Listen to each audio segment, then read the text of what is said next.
Bonjour à tous, on se retrouve pour une nouvelle vidéo de config sur la chaîne Texama, cette fois-ci pour une config aux alentours de 350-400 euros, avec évidemment des options pour monter vers 500 euros, 600 euros. C'est une config qui est destinée à ceux qui veulent vraiment le strict minimum, mais une config genre quand même potable, qui pourra évoluer vers le futur, et qui veulent aussi peut-être une config juste pour faire de la bureautique. En réalité, ça pourrait être une bonne config pour la bureautique, avec même un petit peu de jeux très légers, genre des jeux très simples comme Minecraft par exemple, pourraient passer sur ce genre de PC sans aucun problème. Alors comme d'habitude, vous commandez sur le site que vous voulez, moi je vais vous montrer sur TopAchat et LDLC, les configs sont assez similaires sur les deux sites, évidemment il y a des différences de prix, il y a aussi des différences selon peut-être les promotions du moment, je vois par exemple il y a une promotion sur TopAchat, peut-être qu'à la sortie de cette vidéo, il n'y aura plus la promotion, donc je tiens à en tenir compte, mais vérifiez toujours s'ils n'ont pas une promotion active, peut-être même qu'il y aura une meilleure promotion active au moment où sort cette vidéo et que vous pourrez économiser plus, largement possible, donc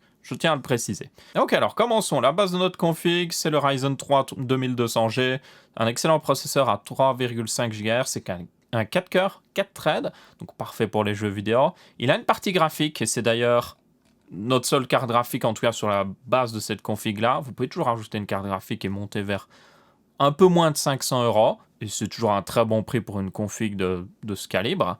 Mais là, je n'ai pas mis de carte graphique tout simplement parce que ça peut être pour ceux qui ont peut-être l'argent pour la base de la config, mais qui voudraient économiser un petit peu plus pour acheter la carte graphique plus tard, c'est largement possible. Rajouter une carte graphique dans un ordinateur est extrêmement simple. Je vous le montrerai certainement dans une prochaine vidéo si vous êtes intéressé. Mais oui, c'est extrêmement simple. Donc là, on se concentre sur une bonne base qui est évolutive. Donc, 4 cœurs, comme j'ai dit, largement suffisant. Vous avez toutefois la possibilité, et c'est largement possible, si vous prenez déjà une carte graphique, de peut-être éventuellement prendre un meilleur processeur Ryzen, peut-être éventuellement le 1300X, mais selon moi le 1300X coûte un peu cher, vous pouvez bien souvent trouver peut-être même des Ryzen 5 2600 en promotion, notamment il me semble sur LDLC en ce moment, il y a une sacrée promotion dessus.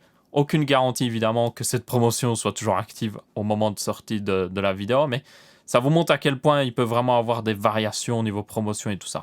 Mais bon, selon moi, ça vaut pas vraiment énormément la peine de changer s'il n'y a pas de promotion active ce processeur. Par contre, vous pouvez éventuellement passer sur une base Intel. Il y a un processeur Intel qui est pas trop dégueulasse pour ce prix-là, et c'est le Core i3 9100F qui n'a pas de partie graphique, par contre, je tiens à le préciser. Donc c'est clairement pour ceux qui veulent prendre une carte graphique directement, donc qui aura un budget de plutôt justement 500 euros. Et là, vous devrez évidemment prendre une carte mère compatible. Il y en a pas mal, comme vous pouvez voir, pour à peu près le même prix que les cartes mères AMD. Donc là, pas trop de problème. Vous pouvez prendre un peu ce qui vous plaît selon le design ou autre chose. Après, vous voyez que ça monte vite en prix. La Gigabyte ici, de base, semble être pas mal recommandée. Donc, elle devrait suffire à la plupart des gens. Et d'ailleurs, elle a à peu près ce qu'il faut. Elle a juste 2 slots de RAM, par contre, ce qui est un petit peu dommage. Donc, à vous de voir. Mais bon, ça c'est vraiment si vous avez déjà, enfin si vous voulez prendre une carte graphique directement. Ce serait techniquement une meilleure config d'ailleurs parce que le processeur Intel a une meilleure fréquence et aurait des légèrement meilleures performances dans les jeux vidéo. Après, selon moi, c'est moins évolutif parce que l'avantage en prenant justement la config AMD, c'est que là, j'ai fait exprès. On pourrait prendre une carte mère moins chère, mais je fais exprès de prendre une carte mère en B450M. Donc, c'est une Asus Prime ici sur justement TopAchat. Et sur LDLC, je prends l'ASRock B450M Pro 4 qui est excellente. Franchement, c'est dommage que TopAchat ne l'ait pas, mais ça, c'est une carte mère qui est excellente. Comme vous pouvez voir, bon, le design, vous aimez ou vous n'aimez pas, mais elle est excellente. ASRock a une excellente réputation pour leur carte mère AMD sur cette génération-là, surtout si vous êtes sous Linux.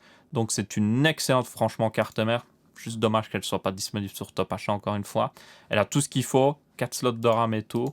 Bon, la version évidemment Asus, qui est assez similaire au final, a aussi 4 slots de RAM, donc pas trop d'inquiétude là-dessus. C'est juste que, voilà, personnellement, je prendrais plutôt l'ASRock que l'Asus. C'est juste qu'elle n'est pas disponible sur TopAchat. Ensuite, la RAM, on a 8 Go en 2 x 4 Go de RAM.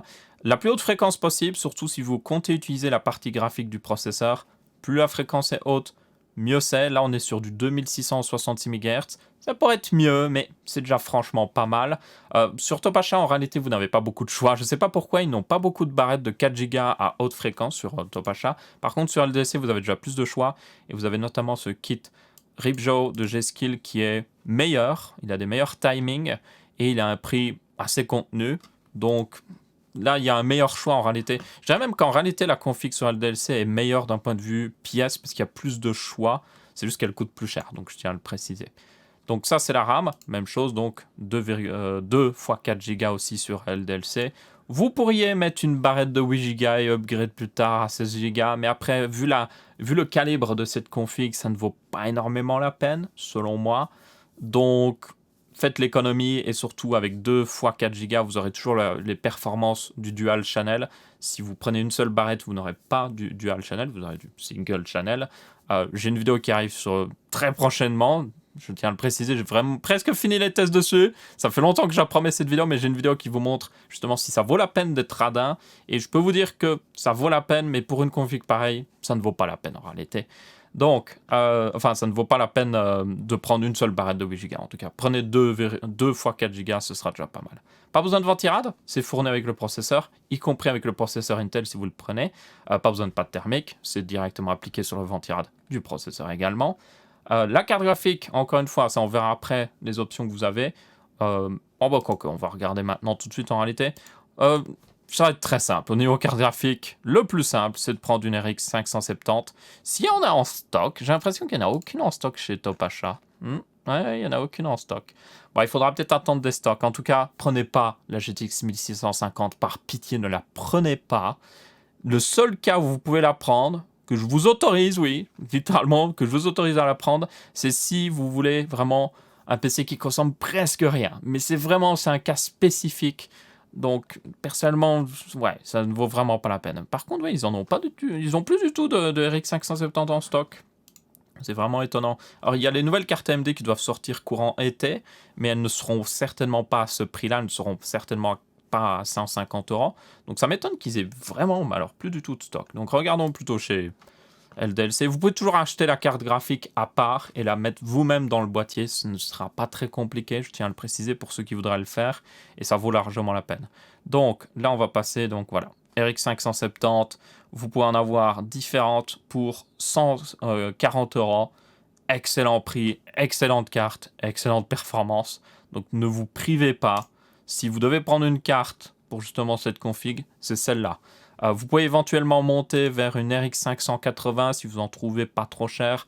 Je dirais maximum 180 €. Voire même une RX 590, même si là ça commence à consommer quand même pas mal. Sinon, si vous avez de la chance et vous trouvez une GTX 1066 Go encore en stock, il me semble que justement Top Achat on a quelques-unes. GTX 1060, non, ils ont... Ah, finalement, ils n'en ont plus. Ah, si, là, en voilà une. 200 €, c'est un peu cher, par contre, je trouve. Ça vaut la peine, mais je trouve ça un peu cher. C'est très proche d'une GTX 1660 au niveau prix. La GTX 1660 est réellement plus performante. Bien que là, les prix des GTX 1660 ces derniers temps ne sont pas très intéressants, malheureusement. Donc, ouais, c'est parfois un choix un peu difficile. C'est à vous de faire ce choix, malheureusement. La RX 580 ici, 8 Go pour 200 € encore une fois. C'est pour être mieux. Vous voyez, il y a des GTX 1050 Ti qui montent à 220 €. Ça, c'est de la folie pure. Ne prenez jamais cette carte. Ne prenez même plus cette carte en réalité. La RX 570 est plus performante. Et même la GTX 1650 est plus performante. Donc, par pitié, ne prenez pas cette carte. Ouais, si vous voulez sauter vers une GTX 1660, il faudra passer à 240 € directement. Donc, éventuellement, oui, une RX 580 ou une GTX 1060 plutôt, vers 200 € en réalité pour être un deal honnête. Même si selon moi, si vous prenez une meilleure carte graphique, autant économiser un petit peu plus, autant prendre cette config comme ça, sans la carte graphique. Vous pouvez jouer, vous pouvez l'utiliser sans aucun problème, vu qu'il y a le chipset graphique intégré au processeur. Vous économisez votre argent, vous mettez de côté, et d'ici là, AMD aura sorti des nouvelles cartes graphiques. D'ici là, vous aurez plus d'argent pour acheter une meilleure carte graphique, donc ça vaudra largement la peine. Si vous pouvez vous sacrifier pendant 2 mois, ne pas avoir les meilleures performances en jeu vidéo, ou juste ne pas avoir les meilleures performances, franchement, selon moi, ça vaut la peine. Ensuite, on va passer à un SSD. On a le Crucial BX500. On pourrait mettre un disque dur, mais selon moi, le prix du SSD est tellement peu cher en ce moment. 240 Go pour 35 €, c'est juste... Ça vaut largement la peine. Vous pouvez toujours mettre un disque dur par vous-même. Si vous avez un vieux disque dur qui traîne, c'est aussi un autre sujet de vidéo qui peut être intéressant, justement. Vérifier si un disque dur est encore bon et puis le mettre dans un nouveau PC ou autre chose. Eh bien... Vous pouvez le faire, il n'y a aucun problème, mais moi, selon moi, Ça vaut la peine de passer à un SSD, même si vous n'avez pas énormément de stockage, vous pouvez toujours compenser avec justement un disque dur, un ancien disque dur que vous avez là, ou alors vous rajoutez un disque dur si vous en avez vraiment besoin. Mais comme vous pouvez voir, au final, les prix... alors prenez un Tera directement, les disques durs de 500 Go, ça ne vaut plus du tout la peine. 1 Tera, vous payez 50 €, et au final, les prix des SSD commencent à se rapprocher. Le SSD reste plus cher, mais ça commence à se rapprocher. Éventuellement, si vous avez au final besoin de beaucoup de stockage, selon moi, la meilleure solution...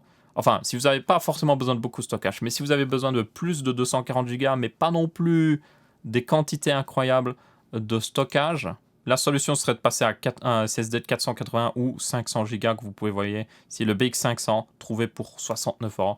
Ça vaut largement la peine. Et pour justement 480 Go, vous pouvez mettre quelques jeux AAA ou vous pouvez mettre tout ce que vous voulez dessus, hein, des programmes d'édition de vidéos ou autre chose. No problemo donc. Franchement, je pense que ça vaut la peine. Et puis, on arrive aux deux dernières pièces. Alors, c'était exactement les mêmes pièces, hein, je tiens à le préciser, chez LDC, comme vous pouvez voir avec, encore une fois, le SSD, 240 Go. Maintenant, le boîtier, par contre, vous avez une différence. Sur LDLC, vous avez le Q300L, qui est un assez bon boîtier.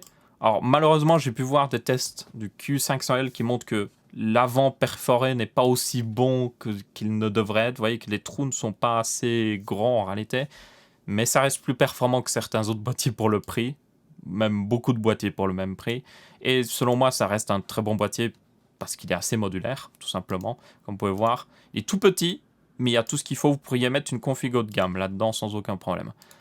Et sur Top Achat, justement, nous avons l'Aerocool QS240 qui est pas le boîtier le plus beau qui existe, on va être honnête. Même si certaines personnes l'aimeraient bien. Mais par contre, d'un point de vue fonctionnel, il est encore une fois excellent. Il est comme le Q300L, il y a tout ce qu'il faut. Vous pouvez mettre des énormes cartes graphiques s'il faut. Vous pouvez même mettre du water cooling s'il faut à l'avant. Même au-dessus, limite. Il y a des chances, il y a des chances. L'alimentation est en bas, il y a 2 places pour des disques durs ou des SSD. Il y a même un petit slot SSD juste au-dessus là. Il y a tout ce qu'il faut. Franchement, un excellent boîtier, coûte vraiment pas cher. Je veux dire, si vous achetez une config à 400 €, c'est pour économiser de l'argent. Et là, ça vous permet d'en économiser. La carte mère, d'ailleurs, je précise, est en micro ATX. Et c'est un boîtier micro ATX sur LDLC et sur Top Achat aussi. Donc faites attention si vous changez la carte mère vers quelque chose de plus grand. Puis l'alimentation, j'ai mis la même sur les deux configs. C'est une Corsair. Ah non, c'est pas la même ici en réalité. J'en ai une plus grosse sur LDLC. Il me semble que je n'avais pas vraiment le choix d'une plus petite en réalité sur LDLC. Quoique, elle devrait exister. Oui, elle existe. Ok, la VS 450, voilà. 80+. Clairement pas la meilleure alimentation qui existe, mais elle est potable. Ok, elle est potable. Elle fera le travail, ça ira. Ok, donc ça vaut la peine. Elle a un prix très raisonnable pour la capacité. Si vous prenez une plus grosse carte graphique éventuellement, ou si vous comptez mettre une plus grosse carte graphique, éventuellement passer à la version 550 watts, qui ne coûte pas vraiment plus cher. Vous voyez que d'ailleurs là on a baissé en prix en réalité, vu que j'avais pas la bonne alimentation. On se rapproche énormément sur les deux sites au final. Et c'est à peu près tout en réalité, il n'y a pas vraiment plus. S'il vous faut une carte Wi-Fi, vous pouvez toujours la rajouter. Si vous faut un graveur DVD ou autre chose, je vous le dis, prenez en externe, c'est beaucoup plus facile. D'ailleurs, si vous en avez besoin pour le système d'exploitation, encore une fois, LDLC ici est mieux loti, parce que même si vous prenez un disque, si vous prenez Windows en version disque, et que vous n'avez pas de lecteur de disque, ils l'installeront quand même, alors que Top Achat vous oblige à avoir un lecteur CD, alors qu'ils ne l'utiliseront certainement pas pour l'installation. Je sais, Top Achat, que vous avez une clé USB, que vous installez tous les PC avec la même truc, et que vous n'utilisez jamais le lecteur CD. Enfin bref, c'est à vous de voir. Dans tous les cas, voilà la config. Basique, comme j'ai dit, mais largement suffisante. Je vous le dis vraiment, si vous pouvez attendre pour la carte graphique, ça vaut la peine. Rien que pour une évolution des prix. Après, si vous devez vraiment la prendre, la RX 570 ou la RX 580 ou une GTX 1060 qui serait restée en stock quelque part miraculeusement et qui est pas trop cher, moins de 200 € en tout cas, ou vers 200 €, ou éventuellement une GTX 1160. Au-dessus, ça ne vaut plus trop la peine parce que ça devient un peu overkill pour cette config et vous aurez déjà des excellentes performances en 1080p. Donc voilà. C'est à peu près tout. Vous aurez les liens dans la description. Évidemment, vous commandez comme d'habitude sur n'importe quel site que vous voulez. Moi, ce n'est qu'un titre indicatif que je montre sur LDLC et Top Achat, vu qu'ils ont des configurateurs et que c'est facile de vous montrer. Mais vous commandez là où vous voulez. Vous pouvez même commander la config sur un et puis commander la carte graphique sur l'autre. Je veux dire, vous faites ce que vous voulez. Vous aurez les liens dans la description. Merci à tous. N'hésitez pas à laisser votre avis, que ce soit en pouce bleu, pouce rouge ou en commentaire. On se retrouvera pour une prochaine vidéo sur la chaîne Texama et je vous dis ciao ciao.